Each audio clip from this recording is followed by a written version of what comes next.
Okay, so for today, our trans allyship panel, thank you again for coming and thank you to our guest panelists. I am going to introduce them and then we are going to get started.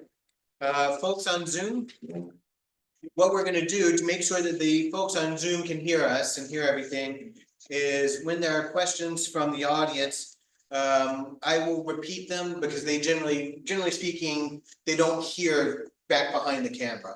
So what will happen is you'll ask a question, I will repeat it as best as I can.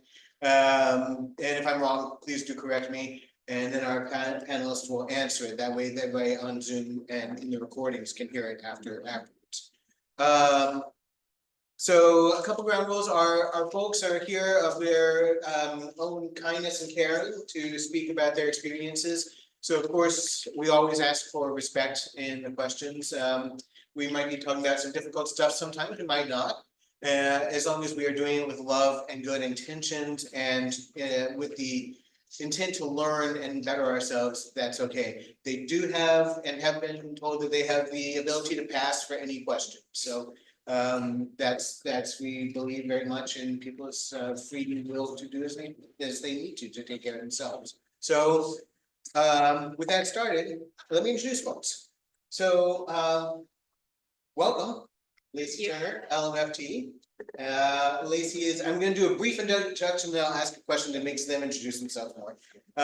Lacey is an LMFT with deeply rooted family counseling and is here both to speak about allyship and as a member of our queer community.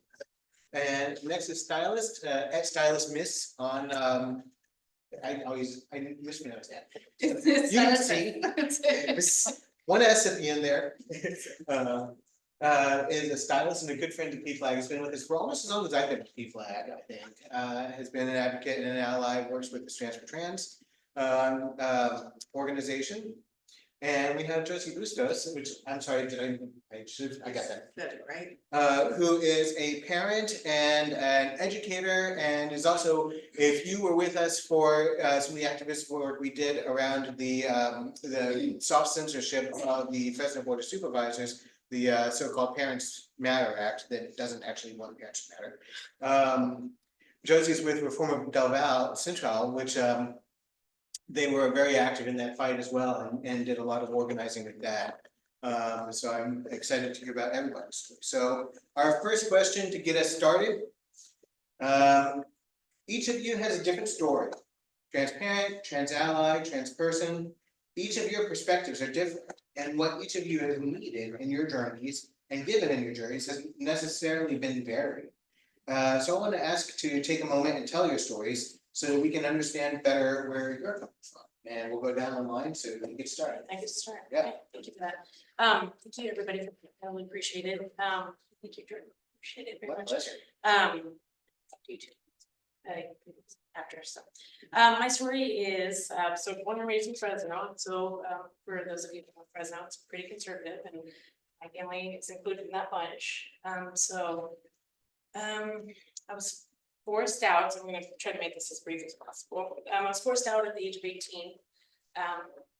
Family was not accepting. I was kicked out of the house shortly after that, after being isolated and put in my room. Conversion therapy was thrown out there. I left before that was even an option. So that was, goodness, now it's been 20 years. I can't believe it. So fast forward throughout my my life, I dropped out of Fresno State at the time, moved to LA, came back a few years later, and started finished my career with my bachelor's, and then got into the MFT program at Fresno State. And that is where I met my wife, which I'm very thankful for. Family came around here and there.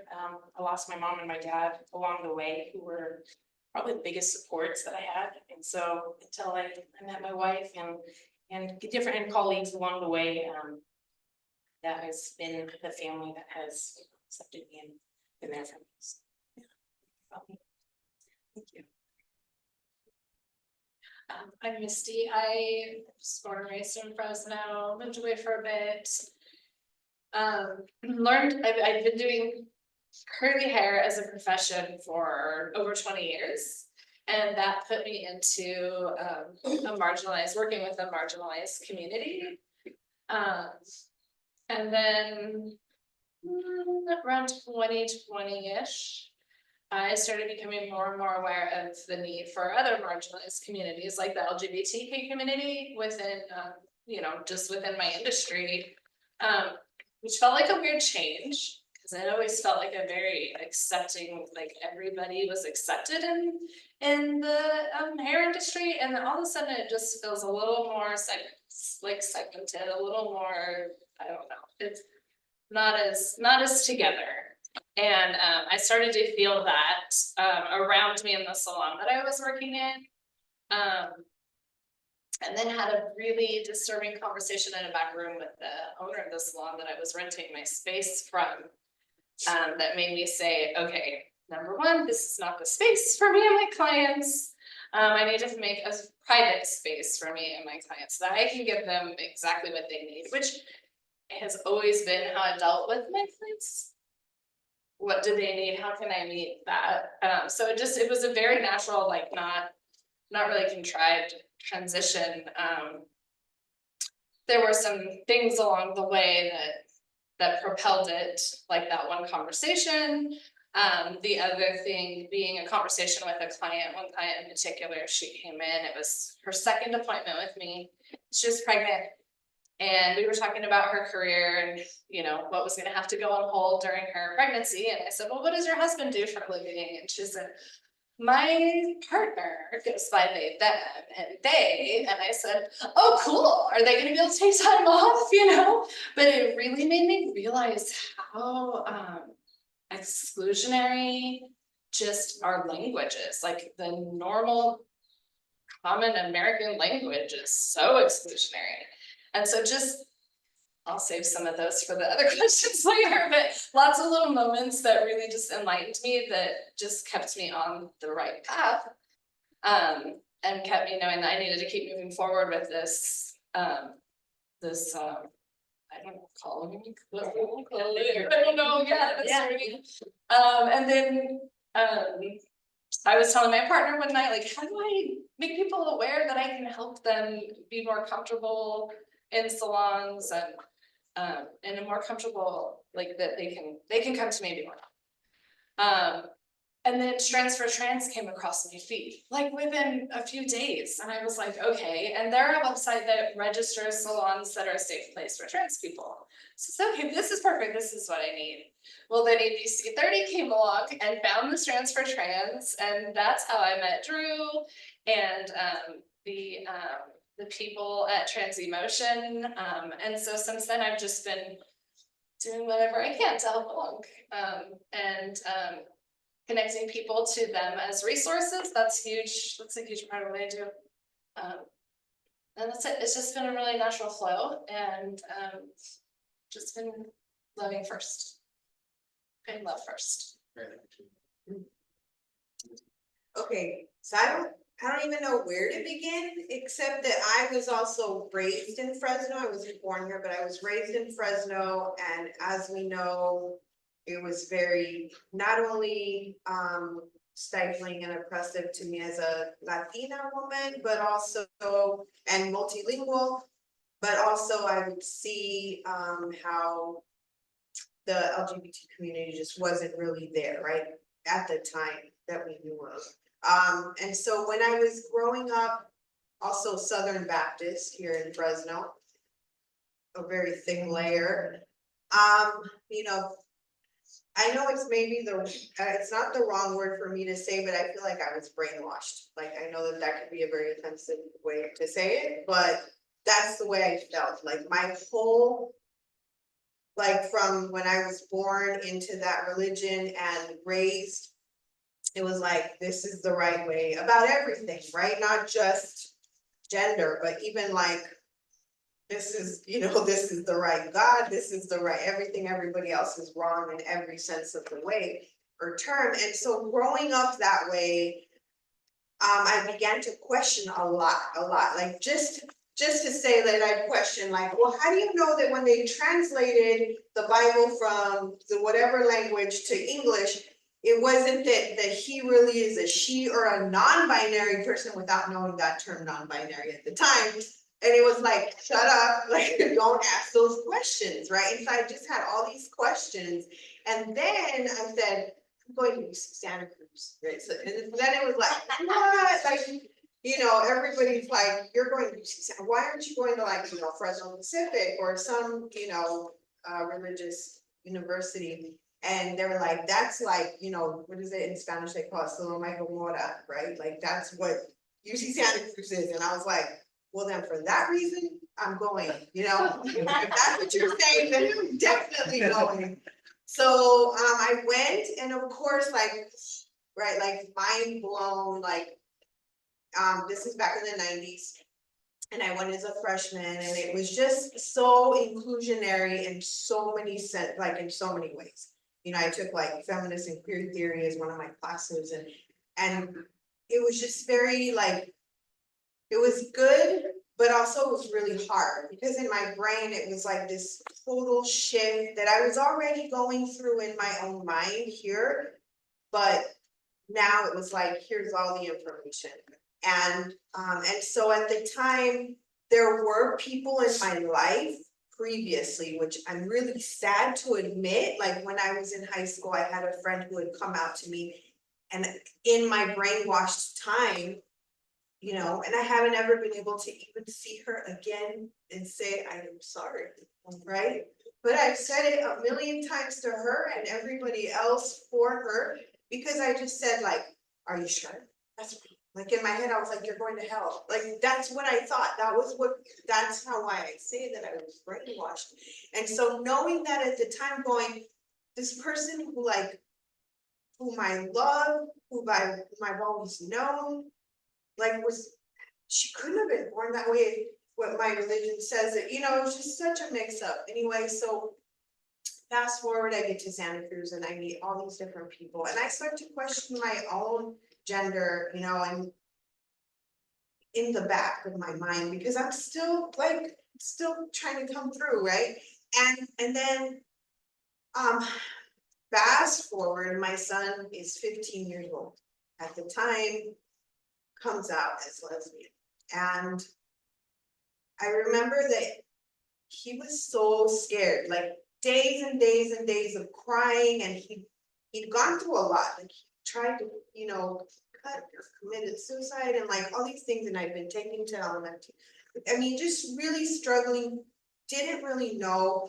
And then when he did finally crying, say, Mom, I don't think that I'm attracted to men, I'm attracted to women. I was like, that's all? Like, that's why you're crying? Like, you know, and I just remember thinking, like, so what? You're still who you are, and I love you, and you know, you're fine, and everything's fine, and everything, you don't have to be scared.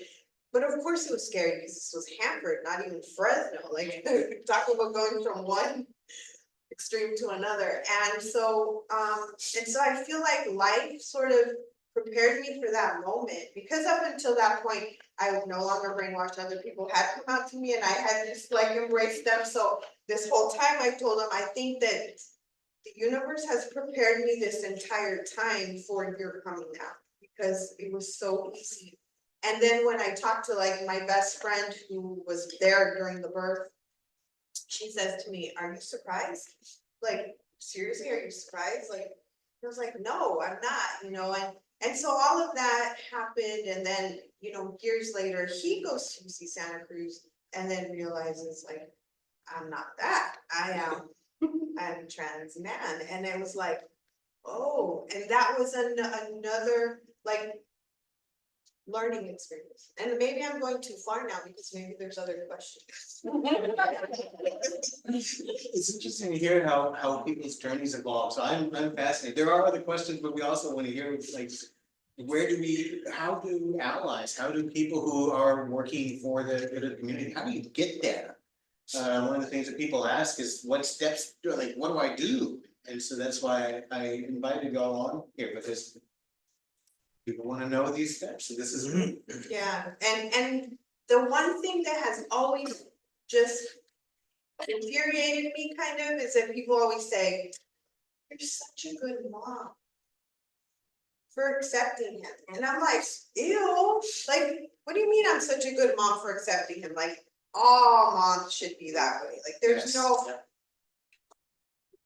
he's my child, right? Like, I love him and I'm here. And what makes me sad and what made me sad when he came out was not, because some people say like, well, you know, you go through like, he used to be someone else. Like, so there are transitional times. There are things that you go through and emotional things that you go through. But the part that scared me the most was because I read so much about trans people being killed.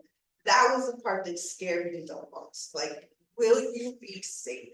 I want you to be safe. And then it made me hate people like that would ever harm my son in any way, because I'm like, if you just knew him for who he is, all of that wouldn't matter. I wanna touch on something you just said there before we open it up for questions. I wanna normalize this for folks, because a lot of parents come to PFLAG. And their primary concern is not necessarily, I don't accept my child. A lot of folks come to PFLAG, and one of the biggest things they worry about is what's going to happen to my child. How do I, what do I do with that? So I wanna normalize what you just said about that, that's a very common fear that people worry about what's going to happen to the kids. And that's why we always recommend get your own support first. So I wanna pause here, I have a million questions, but I wanna open it up to the room, because I wanna make sure that we have participation as well as on Zoom. If there's questions, feel free to raise your hand, and again, state your question, and I will try to restate it so that it can be heard on the recording online. So any questions from the room before we go ahead, or not even before we go ahead, this is the work of it. Any questions? I have one, I just, maybe more of a, the group discussion, but, my husband and I have a trans team.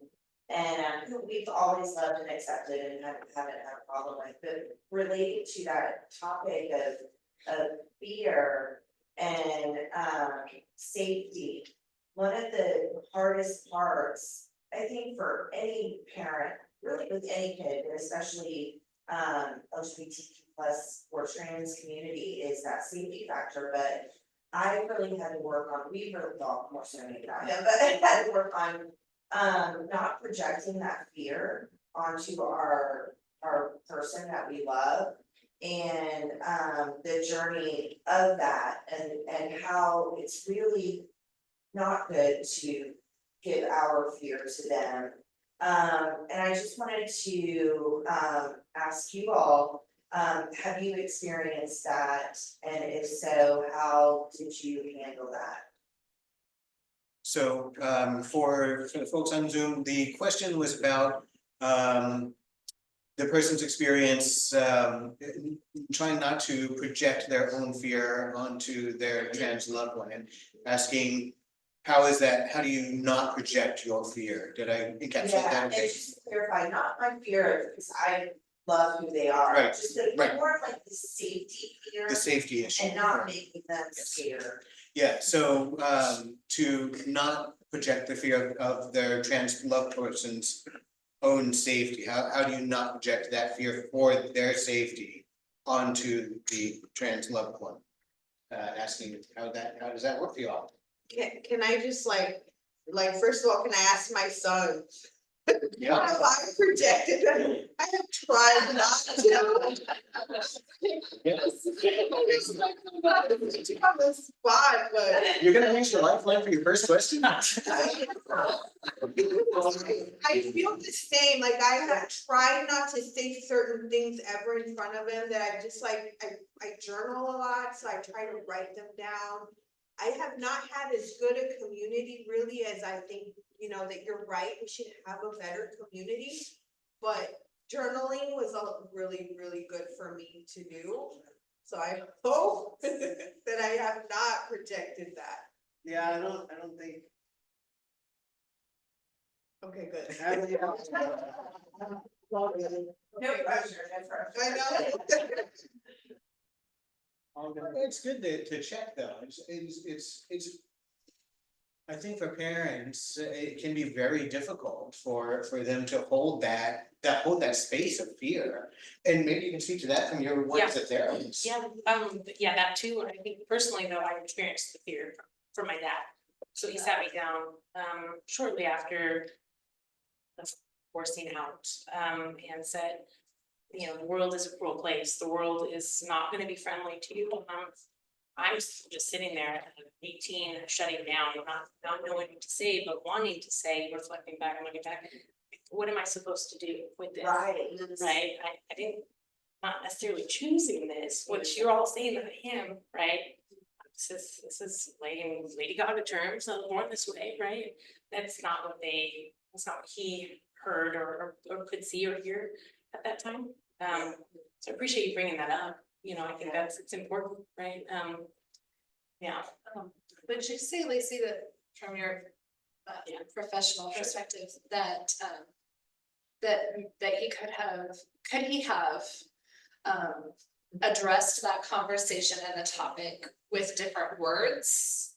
And not been, for lack of a better phrase, fear mongering in the situation? Yeah, I think he And didn't know do you what to have do. the Yeah, recommendation of what to say. Yeah, I mean, he could have said a lot of things differently, and I think he was going on based on his own fears and his own family beliefs, right? And how he was raised and words he was heard used. And that was supposed to like maybe nudge me to go a certain way and not go the way that I needed to go for myself. Professionally, if I could talk to him or another parent, it just would be, like kind of what Drew said, is just get your own support too. But also communicate with your child's therapist, right? Hopefully if they are in therapy or whatnot, I would, open communication is key. Ask the questions, which I know that we'll get to those, but ask the questions, don't assume, right? You're gonna have fears and that's valid too, right? Or where can you find support for that? So.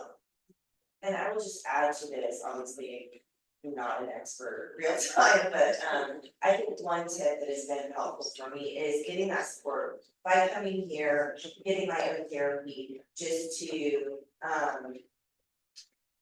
kind of, if I'm having an emotion of fear, sitting with it for a minute and trying to reflect on, who does this belong to? And does this belong to me or him? And is this helpful or hurtful to my child? Do they have, like what you said, do they have control over it? And you know, not making their experience worse or projecting any kind of fear into that. I certainly don't want to give that to him. Yeah. And so, you know, I just thought that might be something that everybody else might do too. So, thank you.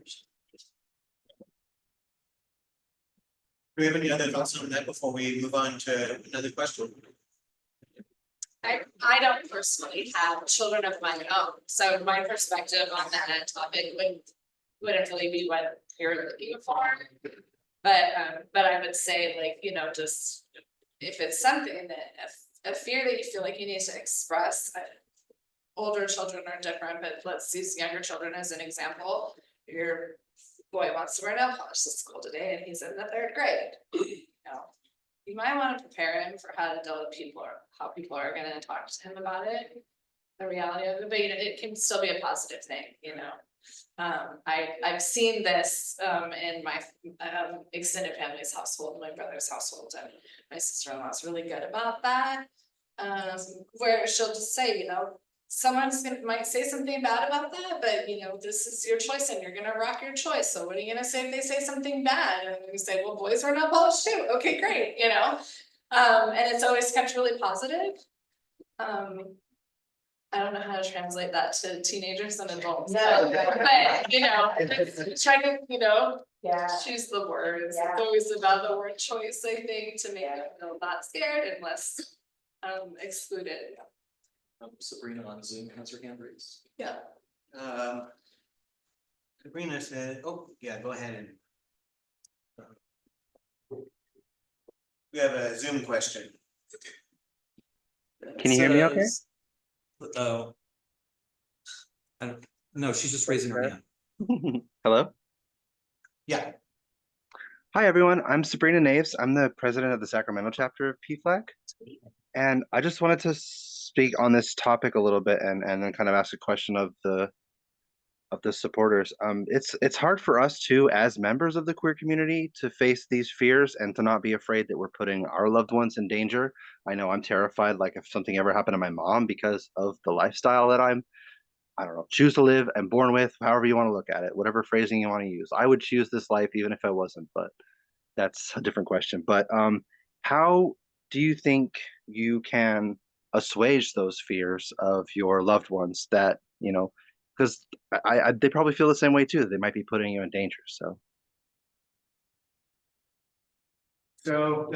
we all want to hear the question in the back? No, okay, so Sabrina is here, and Sabrina is the chapter of the president in Sacramento. So the question is, how do you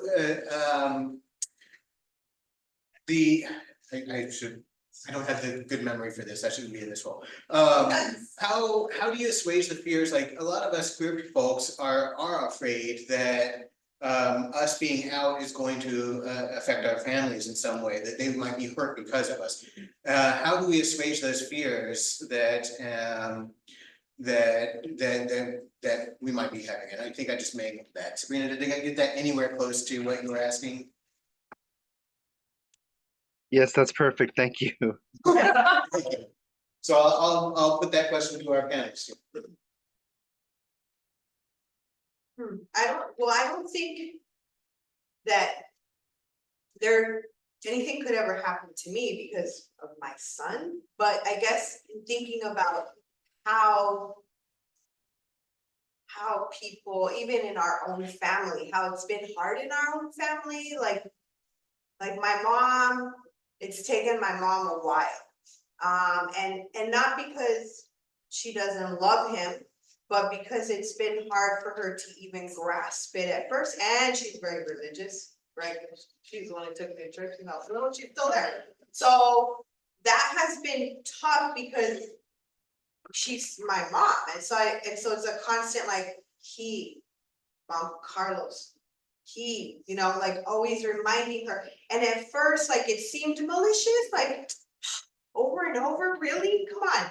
But then after a while, I try to have more grace and realize like maybe, because then I started to see that she would sometimes say he and sometimes say the new name. And like now more consistently says Carlos and says he, and sometimes misgenders, but now it's a misgender and not on purpose. So like that transition of like kind of being mad at my mom for not like being more supportive, maybe. I don't know if that answers the question exactly, but that is kind of you do feel hurt through that process, but it's not Carlos' fault that we had to go through that. Like Carlos is just trying to be his best self, My personal take on it, as from the ally's perspective, is it's not your job. It's not your job to ease however the world is going to treat me because of our relationship. I feel like it's my job to try to shelter or not defend, but stand up for my friends in the community, but it's definitely not their job to worry about how that may or may not affect me. If I could follow up on that, so as an ally, what, and you can tell a story from your time, from your experience, like, how are you as an ally who is an ally for the community, but doesn't necessarily have a specific like loved one necessarily that's in the community? What can people like in your situation do, acts of allyship to help educate and support those folks who are a little bit closer to needing to help shelter transform? What can be done to build those communities? Well, I connect them to PFLAG. True answer. Oh, I mean, there's people in the room who can vouch for me, you know? Oh, you're new to town, you just found me, I'm your new hairstylist, you're looking for someone. Actually, this one's funny, I said, what brought you to town? And she said, civil rights or something like that, safety, and I was like, oh yeah, no question, okay, well, I'm great. But yeah, I just, yeah, no, I totally lost track of where we're going. I'm wondering, I want to ask about it, like, what can allies do to broaden and build up more allies? So I think, it's devastating how many people that I meet new in the community. And I don't mean like move to town, I mean new out in the community who don't have any community. Like Lacey's story, had nobody. Absolutely nobody. So helping them connect, whether it's PFLAG or trans emotion, or giving them a Discord chat that, that Drew passed along to me, connecting them to each other. I've done that. Hey, I have another client who, has the same concerns, is on the same life path. I think you might enjoy talking to them or spending time with them. But really at this point, it's just connecting people to resources and to each other. Because as soon as they don't feel like they're the only one, isn't that a great relief? I mean, everybody can relate to that. If you feel like you're the only one, nobody, your family, your grandmother can't even get your name right, and nobody, and then to find a community somewhere else, anywhere else. So really just getting them to resources and encouraging them to step out and go to the events and meet people and get connected to community, whether it's this group or other groups. It's the biggest thing that I can do. I want to bookmark on something because I want to give Lacey a chance to speak on that. Can you help me bookmark that? I want to ask you how people who want to do that sort of work, what first steps they can take. We'll put a bookmark on that. We'll come back to that. Yeah. Then we'll come back to that. And I want to allow you to answer the questions. This question. Yeah. Okay, this question. Hey, question. Yeah, I think the question, okay, that's fine too. Yes. It's fine, I'll do that. Yeah, so just like you were saying too, just connecting the people that I'm either clients or friends or whatever it may be to community resources, to whatever safe space they can have to find that community, because you're right, I didn't have that, right? There was, I went to Clovis West, and there was one out person. Yeah, yes, so it was, just, you couldn't do that at the time, and so anyways, so just linking people, and when you're not alone, life is so much easier, right? And so as a professional, I think our group, we feel very strongly about, how can we support it? How can we give back? Can we be a link? If we're not in the right place, can we help you find it? Yeah. I was gonna follow up as an educator, because you didn't mention I'm also a teacher, in Hanford. So because I have always been very open about Carlos, and Carlos is very open, so I can share openly all the time. There people in the community do know, right, that who my son is, and so there was one year where the end of the year came and I was getting a student the year coming, and the mom reached out to me via Facebook. We were Facebook friends, and it was a student who I'd had in first grade before, and I'd already noticed he very much reminded me of Carlos. And so at that time, like, he just considered himself like a tomboy, and mom was always like, oh, he's a tomboy. And he was always like playing with the Legos and the blocks and like just completely just like Carlos. I just thought of him like Carlos. And then fast forward in fifth grade, and I was a sixth grade teacher. So fifth grade, I started hearing things, and my own kids went to that school. So my kids would be like, hear my ears too. And they'd be like, Mom, there's this one kid and he's been like in the cafeteria. I've heard kids say certain things, and I'm like, what? Okay, so I'd go over there and be kind of like, hey, and so then one day I pulled him aside and just said, hey, if anything's happening, like, you know, you can come to me, right? Like, you should not be bullied in this way. If anyone's saying anything to you, you know that you can come to me and I'll deal with it. And he was like, yeah, okay. And so then I think, you know, obviously he went home and told his mom. So his mom ends up contacting me at the very last day of school and says, you know, we would like to like have tea with you one of these days, you know, and then right after school got out, and I said, sure. So we went and had tea, and so then he came out to me and said, you know, a couple of years ago, I was watching something on Netflix and it was about this little trans child, and that's when he goes, I saw myself and I said, that's me, like that's what's happening to me. And at the time, I think he was about 5th grade. And so he's kind of been going through that, but not really coming out until he came out to me. And so then I felt that huge responsibility of like, okay, I need to be sort of like that bridge between you, your mom, and the school. And then obviously the following year, he became my student. And that following year, and every year, you know, I try to have multicultural literature in my class. And at the beginning of the year, I'm just trying to establish that very like safe space for every single person in the classroom. So that year in particular, I found an article about a trans child that had gone through bullying and ended up like being the mom ended up pulling him from the public school because he was being bullied, not only in the school, but even the mom was being bullied, you know, by parents. Like it was a very short article, and out of like Newsella, which is what our district buys for us. So, you know, it's like, and I had the kids read it, and we talked about the bullying, right? We talked about like, what about it was like not okay. And I had some major pushback, like, you know, parent, like, and talk about bullying, like then I got heavily bullied by a particular parent. And, you know, it's like wrote me, and like I had to write like my entire lesson plan and show like what standards I was hitting, and how dare I in the 6th grade talk about this, like that's gonna be something at the high school level, not in 6th grade. And like, you know, and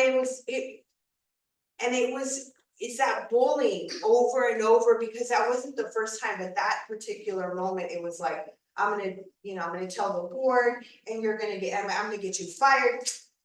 Nobody's gonna fire me, right? Like I'm out here doing what I'm supposed to be doing, and what I'm doing is creating a safe space for every child, including your child, right? Like, and it was really, but it just like again and again, every year, like some years are worse than others, but every year it's like parents that get really upset because, you know, because as I was.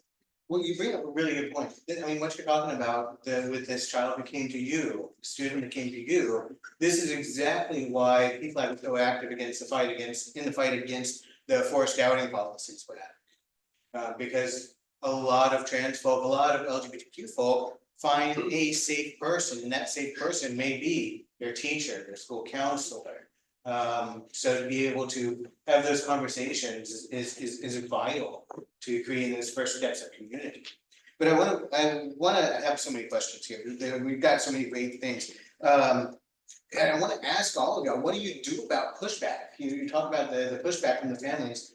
What do you do, you know, when you come up against, when someone comes to you and they're trans and they're having terrible relations with their families, and their families are just getting them pushback? Or what do you do as a trans person with family pushback, or as a loved one to a trans person that's getting pushback, and grandma's like, no, Drew is always gonna be she to me, and I'm like, my beard's longer than grandpa's, all right? So what do you do with that? How do you address pushback from unsupportive people on behalf of the trans loved ones or trans selves in your family and in your life? Besides telling them they're just wrong, you're just wrong. Yeah, I like to give them a little science education, because you've hit on religion a little bit, being a major problem for openness in our valley. I personally believe that when our current level as a society of science superseded what we thought we knew from the Bible with, as far as the length of time people have been on Earth and dinosaurs roaming the Earth before people roamed the Earth, that sort of thing. When the science got above that level, there are some branches of religion that just won't accept science. And the Central Valley is kind of the Bible Belt of California. There are a lot of people with indoctrination that they don't even understand. They don't even know that they believe what they believe because of indoctrination. So I come from that angle with them and just educate them a little bit. Sometimes we talk about how the fetus develops in the womb and goes from female to male with hormones, and explain how that could happen, so if that could happen, and it's not just XY or XX, we know more now.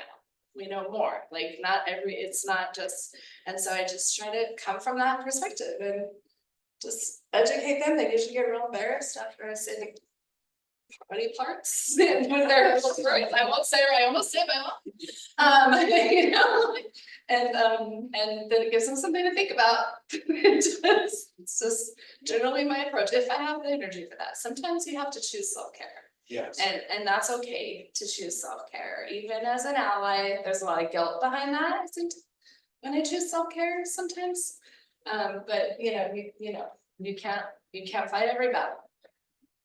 But being prepared for the battle and knowing the science and the information, being comfortable using pronouns properly, and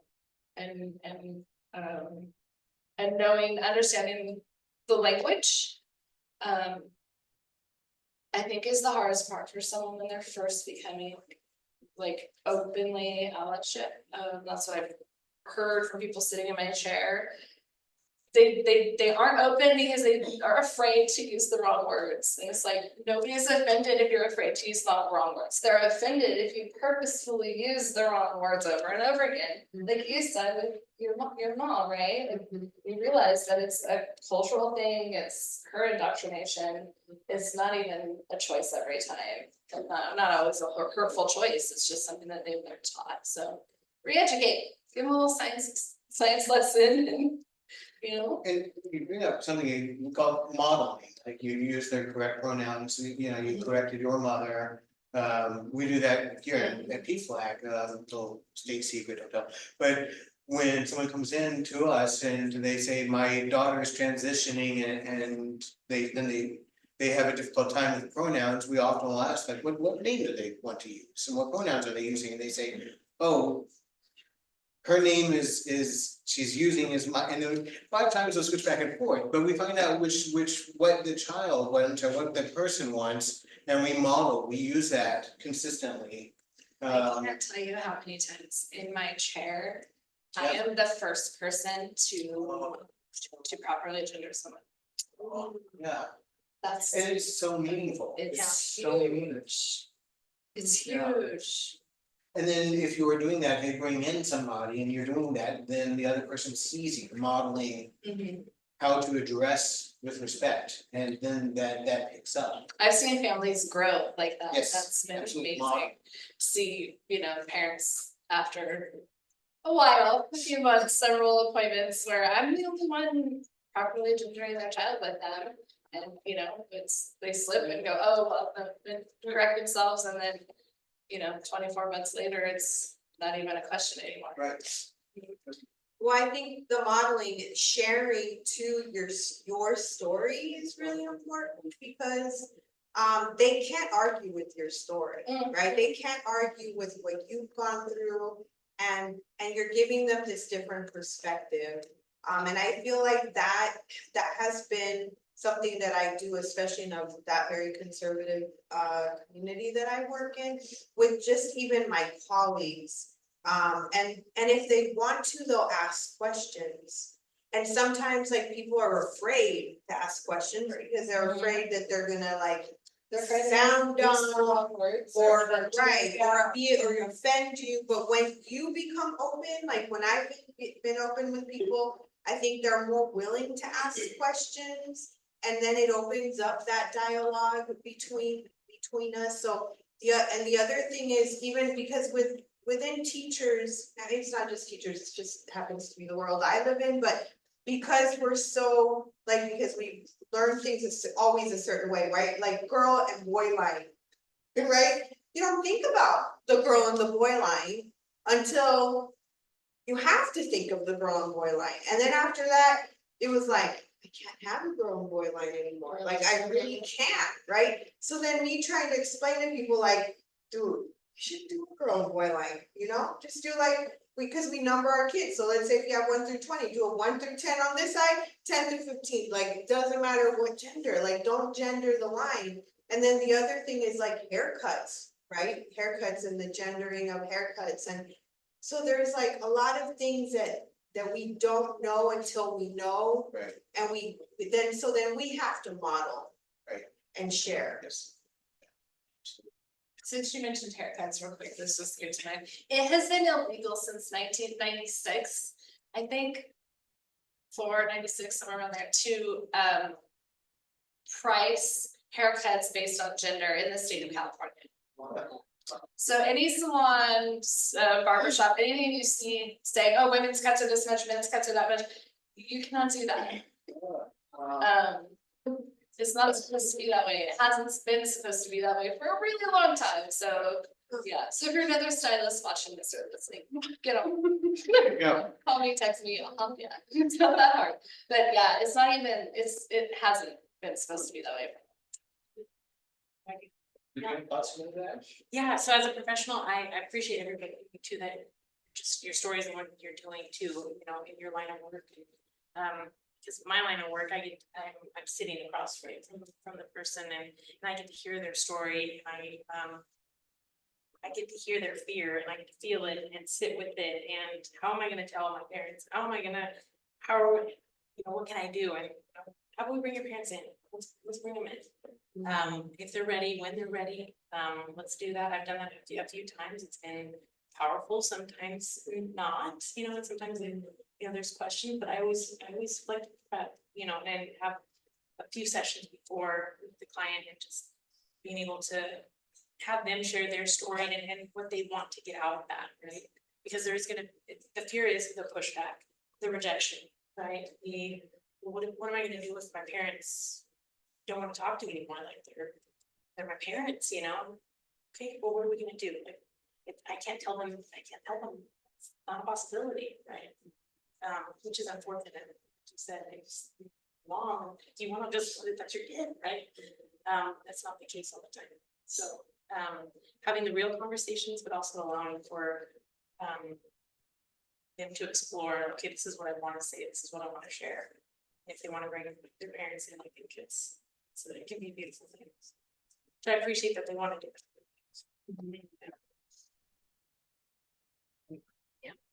I want to open up for questions in the audience. We have many more things to discuss. And actually, we're getting up on the 3 o'clock hour, but I feel like we're still like really just having this conversation. So if everybody seems okay with it, we'll continue on for at least a bit more if we all are okay. Okay. But I want to open it up for questions from the audience and on Zoom as well.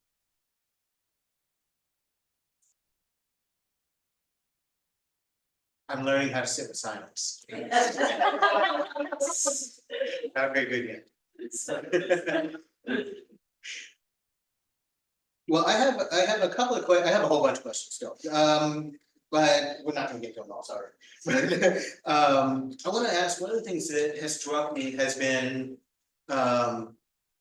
it kind of echoed one of the questions that I want to ask. One of the things that y'all are talking about is like the differences between in group and out group, like in the community versus out of the community. So I want to ask, is the support that you need, either as a trans person, as a loved one of trans people, as an advocate, or the support you're looking for as a trans person, is that different? The support you need different depending on if it's coming from within or without the LGBT community. Let me rephrase that. Is the support you need from within the LGBTQ plus community different from the support and allyship you need from those who are not in the community? And if yes, how so? What's that look like? Support is support. At least on this end, being part of the community, You have different expectations for folks, I guess. expectations. I think it's, Folks. yeah, maybe within the community, it's, you know, if I'm sitting across from somebody, whether it be a client or somebody that I know, it's, you're seen. Mhm. But an ally is just, I mean, just helpful, just helpful, right? Just says, you know, you mentioned, I can't believe people thank me, you know, and it's like, but I didn't thank you. Thanks for loving Thank it. you. No, and I like, because some people, we haven't gotten that, right? We haven't gotten that support and it's just, well, it's just deserved, like that's your kid, like it doesn't, you know, That's always the case, so. Yeah. Yeah. I just don't understand how Yeah. I get so emotionally attached. Yeah. And other people that. Yeah. I just, You're genetically related to. right, it doesn't make, I don't know, it doesn't, I toss that question around a lot, but it's, I'm thankful I'm in a position where I can help others and can bridge that, uncertainty, right? Whatnot, so, but the support is different, but not, I don't know how to explain that other than being seen, you're seen differently by somebody within the community, but you're also to receive the support from allyship and others is also just as important, just as vital.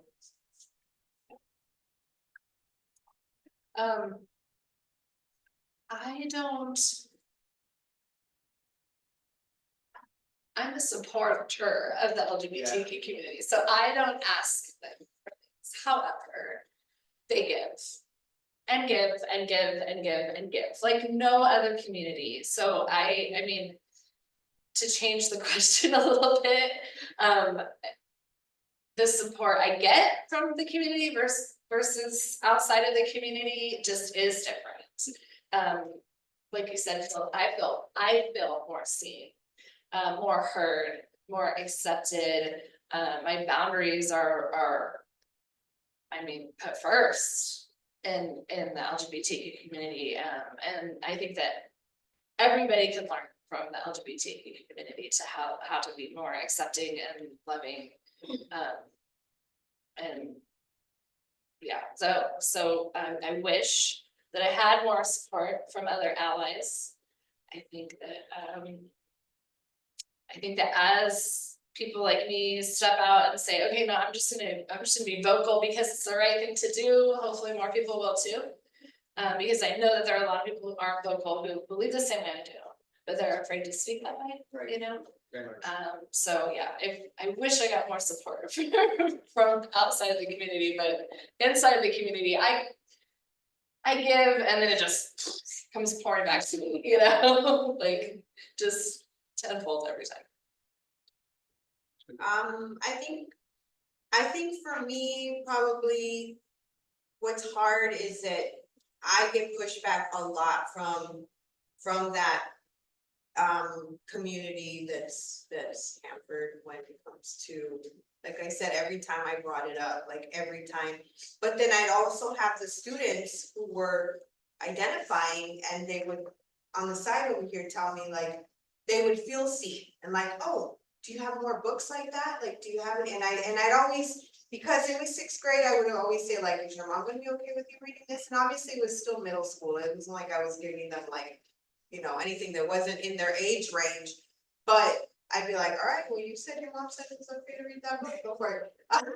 But it was really just, it was always like this fear. And what I always did, of course, was contact like my CTA and California Teachers Association people that are like, no, of course you're in your right. Like you're making a safe space for your students. So always knowing like the legality, right? Like I live in California, like that's different than living in another state. So, but just always knowing like, no, they're not gonna fire me for this, but at the same time because now I'm not in the classroom, I'm a coach now for the whole district. And so now having the ears of people that are at the admin level and having conversations with them and always like, oh yeah, that's nice, right? It's always like that, oh yeah, oh well, you know, it's not our job. It's not our job. It's not our job, and whose job is it? And it's me always asking those questions, but they still just. So I feel really like powerless to some degree. And it can't, like you said, it can't be me by myself. But at the same time, I see why it's me and not like my teacher friends who are actually like, you know, that have a wife and that are living, because then they're gonna be personally attacked in a way that even though I feel personally attacked because it's Carlos, like it's still not Carlos being attacked, which is different than me being attacked. So I can see why it would be probably more my job to do the pushing. That's how I see it. Yeah, That's how I see it. right. But it's hard. But necessary. It is, and there are days where I'm like, man, I wish there was someone I could call. The people I could call are within the LGBTQ community and I don't wanna dump on them, you know? But it's like, I said to my partner a couple times, maybe we should go to that PFLAG meeting this week, and then Sundays are our only day off together and this is Patrick got me here, but we never make it around, but yeah, sometimes it can be quite a burden, and then, you know, you think, well, it's not as bad as the burden of all these other people that I know, so, you know, then you feel a little bit of guilt for that, but yeah, support would be helpful for everybody, right? Like all kinds of stuff, a connection, Yeah. and feeling accepted. So I have a question. What you just said made me think of the question I had to ask you. Just a little background. My daughter, she's in her 40s now. She came out when she was 17. We lived in a little mountain town in Arizona. So Hanford's nothing. Yeah. When she came out, it was an automatic acceptance. It was just, I love you, you're my child, of course. I can't promise the world is gonna treat you well, but in this house you are safe and you are loved. That's what we did.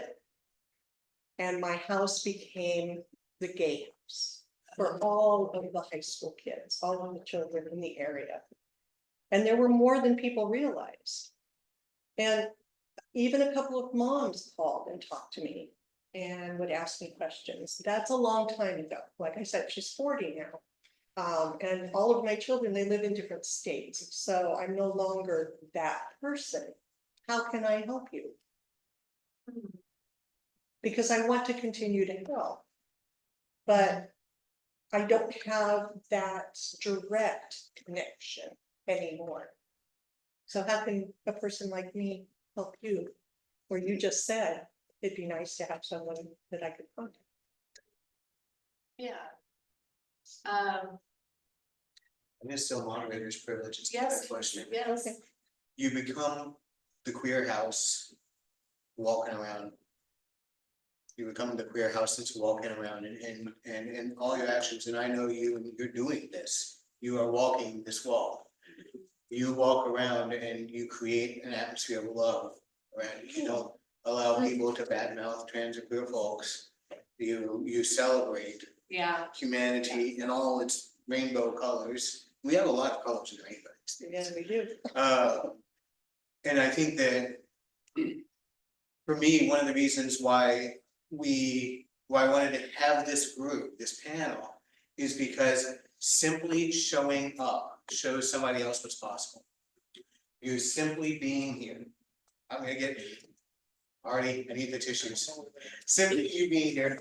Artemis is my emotional support board member. He always has the tissues for me, but all of us simply showing up and doing the work and being who we are and creating a culture of acceptance and love shows other people what's possible. And thank you. You have no that's what idea you do. how special you just made me feel by saying I'm the queer house. You're the walking around the queer house. I love that. You know what, sometimes when they take the houses and they move them to a new place on the back of the trailer and everybody gets the sign, you gotta try not to hit it up, it's a little bit scary because it's like this giant house. That's what we do for each other, right? We show up for each other and it makes it possible for somebody else. I can guarantee you that because somebody else saw you doing that, they felt empowered to do that themselves. So you become the queer house. Yeah. You might not have the queer house anymore, but you become the queer house. you wanted to talk about how someone Yeah, can start to yes. become an ally, it seems like a good time for Right, that. this is, thank you. Okay. You already have a good start, right? You already have, as an active ally, you know what you believe, you know the language but I think for someone who is just now starting to want to be an active ally, the most important thing you can do is become comfortable with pronouns. Yes. Become comfortable, having conversations one-on-one with a trans person. If you don't know trans people or you think you don't know trans people, hop online, get on Instagram or whatever your social media preference is, and pay attention to what's going on. Listen to what they're saying, listen to their concerns, listen to their vocabulary, and just get a little comfortable so that you don't feel like you're stepping all over your words as you're speaking. That would be number one, and learn as much as you can from the community that way. And then, yeah, just keep doing what you're doing, keep being vocal, be comfortable standing up saying, oh wait, when someone says something in public that isn't quite right, like, oh no, that's not actually the facts. No, it's That's not very. actually how, yeah, no, that's not actually how that works, let me explain it to you, or, oh, I have a trans friend who, I mean, I'm so blessed I have many trans friends now, so it's easy for me to learn from them, and, but, close your mouth for a little bit, keep your ears open, learn what you can learn, and then when you're comfortable, have conversations with friends about it first, and then when you're in a moment where your needs are met and you can calmly and comfortably handle it, then you can start educating people on things that you've learned. And that's really the best way that you can be an active ally, is just in the community that's so conservative, for lack of a better word, and not progressive. Be the one that's not afraid to go, oh no, that's not right. That's not right. That's an old way of thinking. That's not how things work anymore. Yeah, no, it was a very, very strong ally word. No, that's not right. Can I wanna. Real quickly, so if you're looking to listen to trans voices, follow what PFLAG Fresno on Instagram, look at our accounts that we follow. We've got a pretty well curated site, and that'll give you some trans voices to listen to, and I'm gonna turn it over to Matt. So I have two people in my life who are really like, I'm like a segment too. A good friend of mine who I do a lot of cycling. The thing that they can do is go to spaces that we don't quite feel like, okay, sorry. The thing that allies can do and friends can do is to go into spaces that we don't feel quite comfortable going into. So a conservative area, a conservative group, a conservative friend. I've had friends of mine who have spoken on my behalf to other people who are skeptical. Might view this as a lifestyle choice, might view this as a sickness, and they've been able to explain to them what's going on. And then modeling proper pronouns, modeling who, in my particular case, who I am, and referring to me as a woman. These are things that are very, very helpful. Because we can't always go into these spaces without immediately facing backlash. The way that people recognize gender, the way that they will stick with a misrecognition, word right, is a powerful thing to try to fight against. So for allyship, it's really important for you to be there and be in those spaces and to be comfortable talking about people like us in a positive and supportive way. Yeah, piggybacking off of that, I remember our experience when we went and spoke at the Fresno County Board of Supervisors. There was a supervisor who very specifically, when anyone who might possibly be visibly queer was speaking, was doing this. And the second anybody else who was not necessarily visibly queer or trans got up and spoke, was all ears. Right. We aren't always able to be the voice that people are able to hear, to listen to. So that's Yeah, where. you can't we make get- them listen.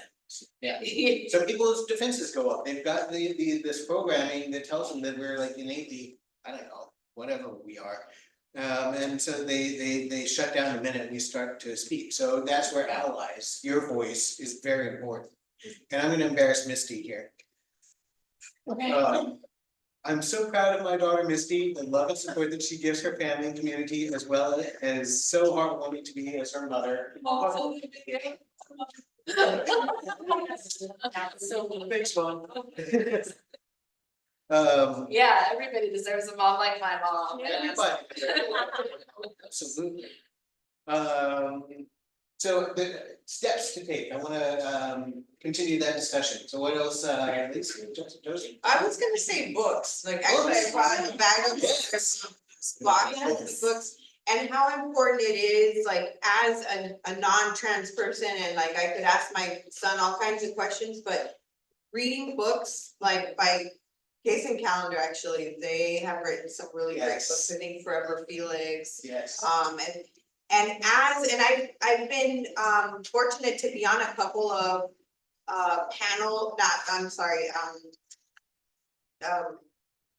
children's book award selection committees. And so I've been able to, you know, really like, let's read this one, let's talk about it. And so we have, for example, I was on the Jane Addams, I'm on the board now, but I used to be on the selection committee. And when I was on the selection committee, this was one of our winners, or at least one of our honor books.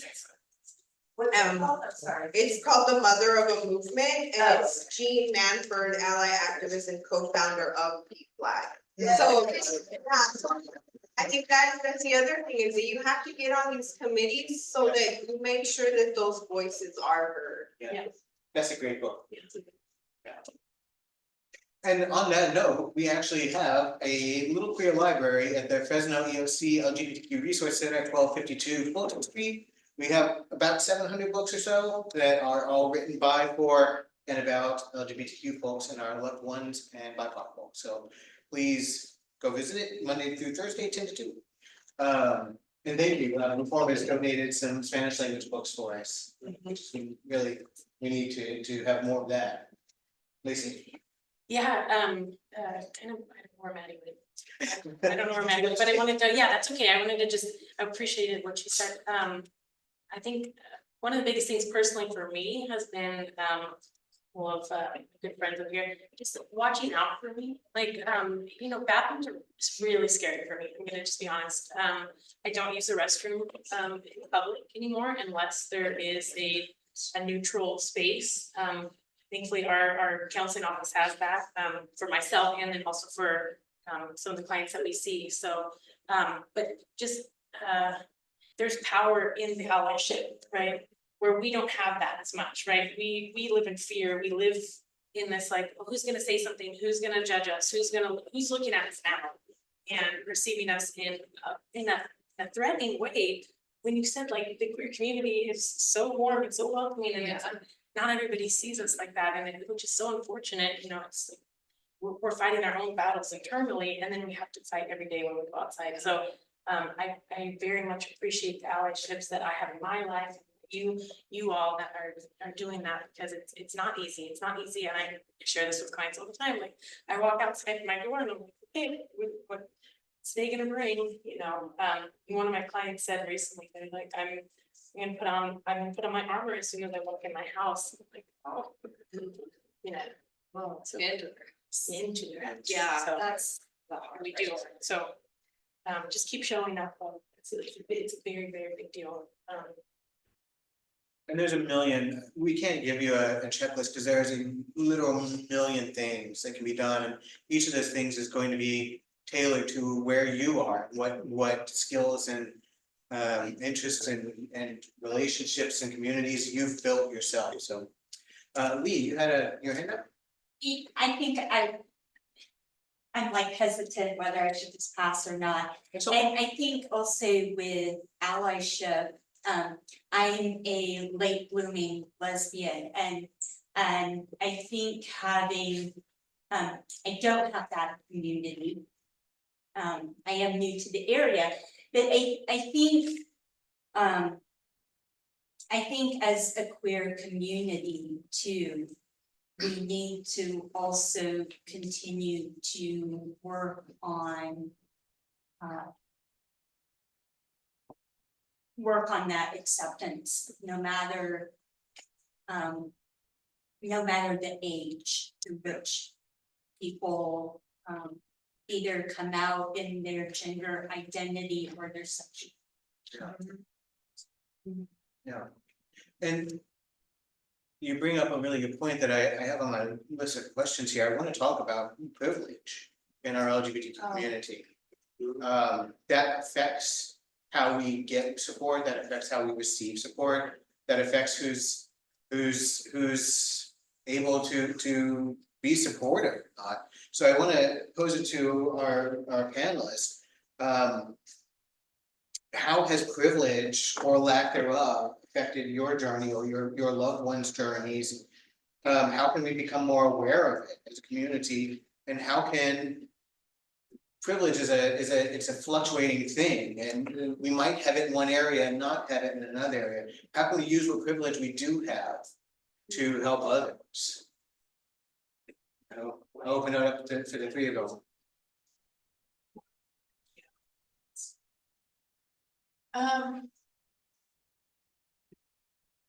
The first thing that comes to my mind is just a fairly recent incident with a client who was having a really rough emotional time and was about to have facial feminization surgery, and the doctor that was supposed to sign off on the final physical said no.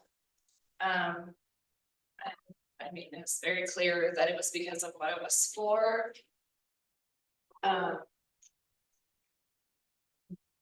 Just having the privilege of not being at my lowest point and beaten down by society in that moment, and able to pick up the phone and make phone calls to find a place that would see her, you know? Just not alone. Yeah. Which Drew is always my lifeline in those situations. I get to the point where I can't find answers myself, and I'm like, all right, Drew, help me out, you know? It always does. But just that, and then acknowledging, like you said, you're putting yourself, like you didn't say exactly so, but you're putting yourself in the line of fire, the you know, in between sometimes, right? The first time that hit me so hard how much privilege I had in the community was when I showed up to an event with you. We were going to a high school to support a runner. We got out of our cars, we met in the parking lot, and Drew said, or before we got there, Drew said, we're gonna meet in the parking lot and we'll all go in together for safety. And I was like, holy crap. As a cisgendered white female, I've never had to worry about that. I'm 5'9", you know, like nobody was ever really gonna kidnap me. Like, you know, I've never worried about that. And it broke my heart when you said that. I was just like, okay, yeah, this is why I'm here. Because I have the privilege of not ever having to worry about that. If that dang PFLAG t-shirt's what puts me in the line of fire, then I'll take it, you know? But holy smokes, it was an eye-opener. Even being an active ally in that moment, it was an eye-opener for just the privilege. And that's why it's so important for allies to be able to just be comfortable speaking in public about what they think and shutting down ignorant and hurtful negativity. Well, I think I had already talked about it a little bit where it's my teacher friends who are LGBT in the LGBT, and I'm not in that way, then I have a voice that they feel like they don't have a voice. And also with my students that I get to be their voice.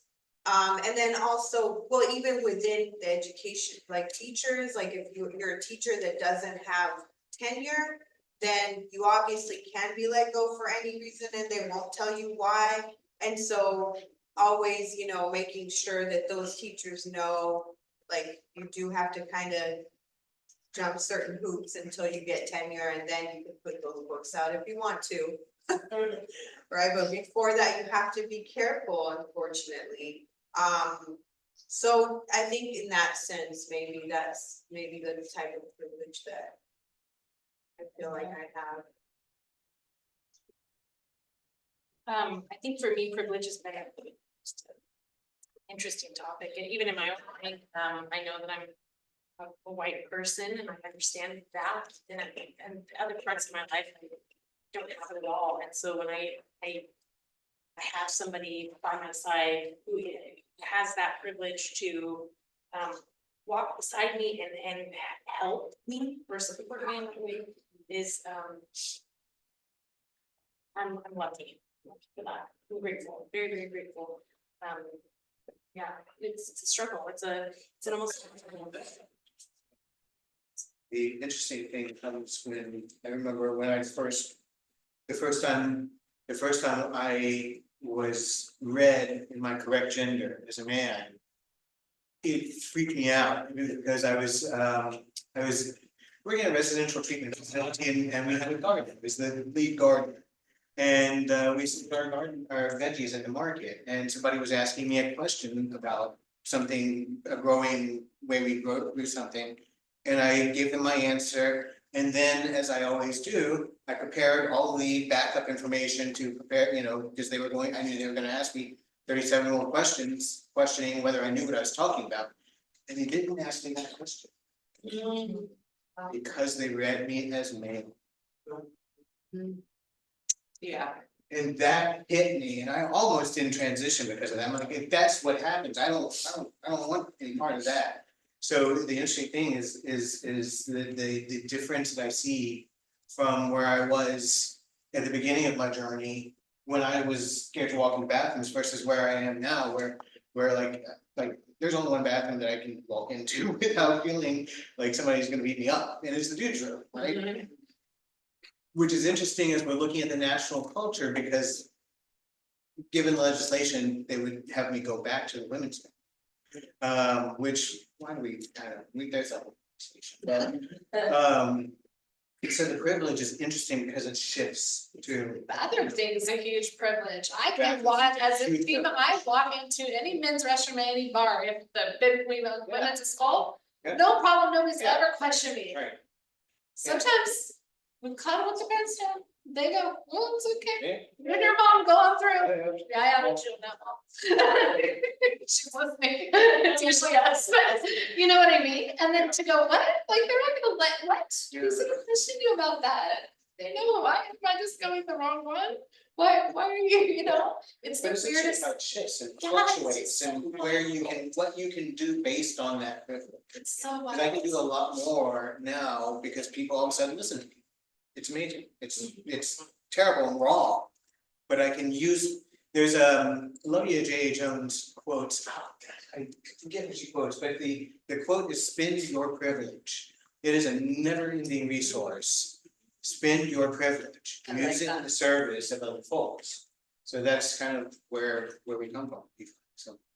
We're getting into it here, 1523, 323. So I'm gonna open it up for questions from the audience for one more time, and then I have one last question I think that we will end on, and we'll do our support groups, and there's also snackies back. Yeah. It's not really a question, I don't like talking in front of people, so, but I would say like, as an ally with privilege. Yeah. Keeping your eyes open and not making your friend have to say they're uncomfortable, so like even just opening. But even like opening a business, right, like I can't tell you how many times we walk into an office. Where you don't know who this person is, but you're like meeting them for the first time, trying to see like a CPA or whoever, right? And then just getting the vibe, and me as a friend being like, oh, ew, no, we're not doing this, like, I'm not gonna make you say, oh, they didn't make eye contact with me, they wouldn't talk to me, I'm uncomfortable. For me, I'm just gonna say, we're gonna go with someone else, and I'm gonna ask people around who they have referrals before we set up another meeting, because that was not fun. Yeah. Right, so I think it's even taking some of that load of like, I'm not gonna make you say you're uncomfortable, I'm just gonna look around and see like. Even walking in the store, if someone stares, I stare back, like, and I'm an introvert, but I will look back and be like, hey, how's it going? Like, stop, right? So, I don't know, that's just for me is like, looking around and seeing it and then just calling it. Yeah. Taking some of the load, but that wasn't a question. That's really good though, and it is really just finding those moments, just all the little moments where you can make a little effect. That's being a shelter. That's part of being a queer house is you become a shelter for others. Being a shelter. I just wanna add to that too, and this is hindsight for me, but even when our kiddo was younger, before we transitioned.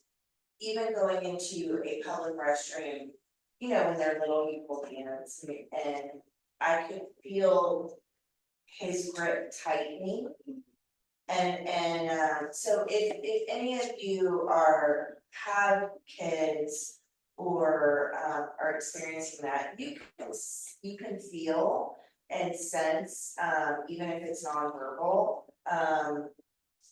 scenarios where they're uncomfortable. So listening for that nonverbal cue, with hindsight, I see it so clearly now, so much more, but just being more in tune to that. Because we obviously knew and were supportive and kind of following his lead. But listening and like you said, kind of taking charge and shifting where we're gonna go to the restroom based on nonverbal cues also. It was helpful for me as an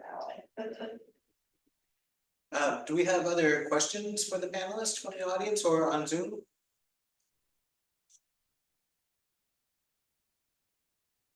Zoom. 5, 6. Oh, I'm sorry. Do we have questions? Go. We have a. Oops.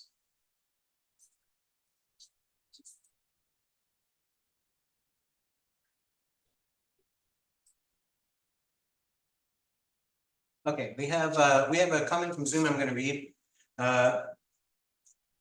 Personally, I wish more cisgender people made their support evident immediately, like introducing their pronouns when they introduce their name, just so I know they're safe. As a visibly trans person, I feel uncomfortable around cis people all the time, until I know where they stand and until I know where I stand with them, because I don't know how fairly or unfairly I'm being judged just for existing. It feels like a missed opportunity when they wait till the end of a conversation to make their allyship known, because I would have been more open the whole time. Yeah, yeah, you're getting props from the back of the room here for that. Definitely, and that's something that's very easy to do. I'll tell you a quick story from my own life. My wife and I met online back in the dark ages of the internet, circa 2007. You remember MySpace? Yes. We met on an online dating site then, and the reason why I contacted her was, and I used my very last credit, and it was a very good investment. Because 17 years later, here we still are. In her dating profile, she wrote, "I'm hoping to meet someone of any gender." And to me, in 2007, that was a big like, hello. So I wrote her and I said, "Hello, my name is Drew. I am an F to M trans man. Do you know what that means?" And she's like, Yeah. "Of course I know what that means. She's done gender affirming surgeries." Was she a doctor? She wasn't quite, she was like baby Dr. Nicole. Okay. She was becoming Dr. Nicole then. But yes, so that any gender was a signal to me that this was somebody who was potentially safe. And it's such small, minute things. A sticker in your window, which I have one for you. A sticker in your window that says "all are welcome." Putting your pronouns in your email signature. These can be very trite things if done without the work behind them. But they can also be very powerful first indicators for us to know that we are in a potentially safe space. So it's the little things all the time, honestly. Coming here is a big one. Yeah. So if there's no more questions, I actually have one follow-up question, and then we'll do a 5-10 minute break, and then we'll rejoin for a more informal like discussion group if people feel like they want to stay. We'll still try to get out roughly on time-ish. Okay. So my question is, and I have, this is just all the questions I came up with. I have a million more that I'd love to have people have the answers to, but one of the things that, and I'm gonna give a plug in a second for our next meeting, but one of the things that we see right now is there's a national climate around trans people with a narrative is extraordinarily negative. It is hard to weather that. It is hard to constantly have the news be about how terrible you are, being called names and stuff. And we talk about that a lot. We do a lot of work around that, and this is why I have my own therapist. It's something that we can't really avoid given the national narrative, but that is obviously not the extent of our existence. Our existence is we are human beings. We have joy and sorrow in equal measure, right? Sometimes at different times. So one of the things that I want to ask, is, please share with us some moments of joy in your advocacy or in your journey.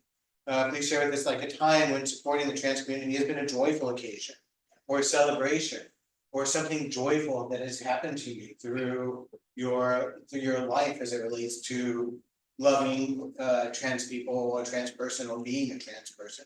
And how does it feel to see allyship through a lens of cultivating joy and authenticity? And how can other people bring more joy into this equation? So I'll repeat that question, but I want to give my quick plug. Next month at our meeting, which is November 8th, 10th, I'm just throwing out numbers now. November 10th. Our next meeting on November 10th is actually going to be a TED talker named Ben Green. And Ben Green did a TED talk, and he's a trans man, and now he goes around to the country and gives presentations and talks and advocacy and stuff. Find him at bgtranstalks.com. Next month, he's actually going to be zooming in to give us a talk on how to use joy. He wrote a book, this lovely book, and he's going to be talking about how to use joy to support the trans youth in your life. So my question that I want to kind of segue out with is share with us the moments of joy. What's been joyful for you as being trans people, allied to trans people, or advocate? I think for me, as far as clients, just having them show up and wanting to show pieces of themselves and them to me, like that is, oh, it is so special, and I almost feel like a cheerleader at times, because I get to see what they're wearing or what they're bringing in, or I experienced this last week, and somebody gendered me correctly, and these are small things, but they're huge. They're big, and just having that space with them is just it's so rewarding, and I'm just so grateful and appreciative, and I have clients that are 8-9 years old that are identified as trans, so it's a beautiful world in that sense, right? And so I get to create that space with them in that room. So you asked a lot of questions in there, and I apologize. You did. I'm trying to remember what the last part was. How can others cultivate allyship through a lens of joy and authenticity? How can we combat the negative narrative? What can we do to combat the negative narrative? Keep asking stories, keep asking, like just showing up. That's the biggest thing. I mean, I look around the room, how many of you have showed up today? Like I'm beyond grateful just for myself, this is huge. Listen, ask the questions, all the above, I think we need to, there's a lot of negativity, like you mentioned, so we need to focus on the positive too. Yeah, it's huge. I think I completely relate to what you said about clients coming in, and it all comes down to the little things. I have one young client in particular who's trans non-binary, and they came to me at the same time I got connected to PFLAG. They found me from the news report, and so it was kind of a really cool moment for me, just like someone found me and I had just said, like, this is what I wanna put out into the world, and now I have this mother and child who needed so much more than just a haircut. And that the biggest moments of joy are always when that child's in the chair, and they bring me drawings, and my favorite moment was just this tiny moment where they walked in and said, the baby college classes, and I love it, and just the fact that they can come in and express, I knew what that meant. They don't have a good environment at home with father, and don't have a lot of acceptance or other extended family or anything, just his mom. And yeah, being accepted into their circle, you know, and knowing that they're sharing that joy for the most of my moments always for me. And that's what I say when they are always giving back. Like I never feel like I can give enough. And even my trans friends, you know, Ari and Reed painted a painting for my studio for me. I commissioned him. And he's become such a great friend. And every time I hire him to do something, he gives me free stuff. You know what I mean? It's just, and I mean, I know that's person that I can name names, but it's like that every time. And there's just always so much joy. I feel a little bit like, y'all give to me, like why, you know, like I can't give more than I receive from the community. So it's all joy. Two things. Ari even painted my kitten. Yes, I saw it. I saw Painted it. my kitten. It's I was adorable. like, how do you copy that? I'm just kidding. And number two, we are at our December meeting, plug for our December meeting, it's actually our holiday social, everybody's invited, we come, we get pig and honey lamb grazing, and we just snack and talk, basically. But there's door prizes, and Arian, we're gonna have a gift certificate from Arian, it's one of the door prizes, so y'all should definitely come. If not for the pig and honey lamb grazing, then for the door prizes. Because So I think the biggest joy for me was seeing Carlos happy. Like seeing Carlos finally being happy with like who he was, because equivalent to, you know, the donkey from Winnie the Pooh, always with a cloud, like that was him before he transitioned, he was just always down, always negative, always sad, and once he transitioned, I mean, of course, there's other things, but I finally feel like he's himself and he's happy, and I see him now, and he's the person that he feels like he has been always, but didn't know. And so that's the biggest joy for me. The other joy that I've had is students that have given me their new name and just said like, can you start, you know, and they write it though, start calling me this. And I'm like, sure, all right. And I do, and you know, the parents are like, kind of like, oh, it's probably just a phase, but you're like, whatever, I'm still gonna call them whatever, you know, they choose. And so that's been a joy, because I know that if I had not created that safe space, if those students wouldn't have told me that, so the joy is in that. Yeah, that they can be themselves, like that they can be themselves in your presence is the greatest joy.